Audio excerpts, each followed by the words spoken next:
Խորվիրապ վանական համալիրը բազմամարդ է հատկապես այսօր, երբ հայ առաքելական Սուրբ եկեղեցին նշում է մեր հավատի հոր Սուրբ Գրիգոր Լուսավորչի վիրապ մտնելու օրը։ Հայոց առաջին կաթողիկոսի հանուն քրիստոնեական հավատի վիրապում անցկացրած չարչարանքների ու բանտարկության հիշատակումն է այսօրը։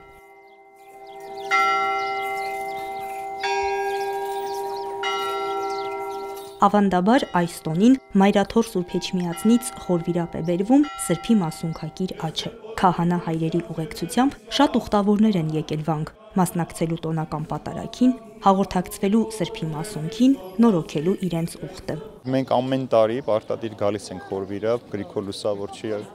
բարեխոսությունը խնդրելու, իր կյանքի վկայությունը նորից տեսնելու եւ այսօր մեր դարում էլ 21-րդ դարում մենք նորից կարիք ունենք այդ վկայության, որ ինչպես կարող է մարդը ամեն բան թողնել ու գալ իր հավատքի համար, իր հայրենիքի համար, իբրև անձ զոհաբերվելու, լույս դառնալու համար։ Ունեմ մեկ աղջիկ եւ մեկ թոռնիկ։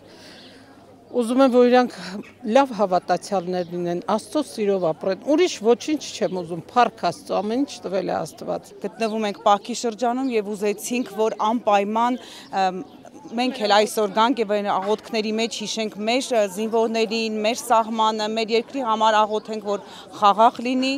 Բացի Սուրբ Գրիգոր Լուսավորչից այս սրբավայրում հիշատակվում են նաև Քրիստոսի երկու աշակերտների՝ Սուրբ Թադեոսի եւ Սուրբ Բարդուղիմեոսի անունները, որոնք ըստ հայ եւ օտար մատենագիրների վկայությունների Տիրոջ խոսքը քարոզելու ժամանակ հանդիպել են հենց խորվիրապի հարակից տարածքում եւ ի նշան իրենց հանդիպման խաչ են կանգնեցրել այդ տեղում։ Օթյաց խաչ է կոչվում այդ վայրը, որն այսօր էլ սիրված ուխտատեղի է հավատացյալ քրիստոնյաների համար։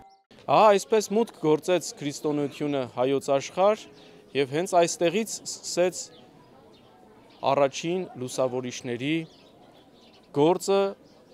ծլարձակել եւ խոր արմատներ գցել հայոց աշխարհում։ Սուրբ Գրիգորին էր վիճակված լինելու հայոց առաջին կաթողիկոսը, քարոզելու հայոց աշխարհում, որպեսզի քրիստոնեությունը ոչ թե մասնավոր մի բնակավայրից մի բնակավայր անցներ, այլ համատարած եւ պետականորեն ընդունվեր որպես հայոց աշխարհի պետական կրոն առաջինը լինելով ամբողջ աշխարհում։ Խորվիրապ այցելող մարդկանց հետ հանդիպելու, զրուցելու առիթներ Իսահակ Վարդապետը գրեթե ամեն օր է ունենում։ Մեր կյանքում հաշտության պակաս կա, մտահոգություն հայտնեց վանահայրը, խորհուրդ տալով մեծ պահքի ընթացքն օգտագործել մեր կյանքում եւ գործունեության մեջ դրական հատկանիշների պակասը լրացնելու համար։ Մեր վերջին շրջանի ուրեմն մեծ մտածողներից մեկը խոսքը Պարուր Սևակի մասին է, մեզ հորդորում է, որպեսզի խարույկ լինենք, ոչ թե սառույց, օգտագործելով նաև մեծի պահոց այս ժամանակահատվածը, կարիք ունենք իրար ներելու, ուրեմն հասկանալու, ընկալելու, դյուրությամբ հաղթահարելու մեծ բաժին ընկած փորձություն, ընդհանրապես Աստված փնտրող մարդը յուրաքանչյուր փորձություն, թեև դժվարությամբ շատ դեպքերում, բայց կարողանում է վերածել ուրեմն հոգևոր փորձառության։ Աստծուց հեռու մարդը, շեղված մարդը, թեքված, ճկված, կոտրված մարդը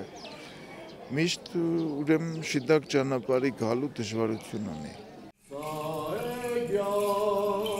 Պատարագի ավարտին մարդիկ Սրբի մասունքին հաղորդակցվելու հնարավորություն ունեցան։ Սոնա Խաչատրյան, Հարություն Տոլանյան, Եկեղեցական կյանք։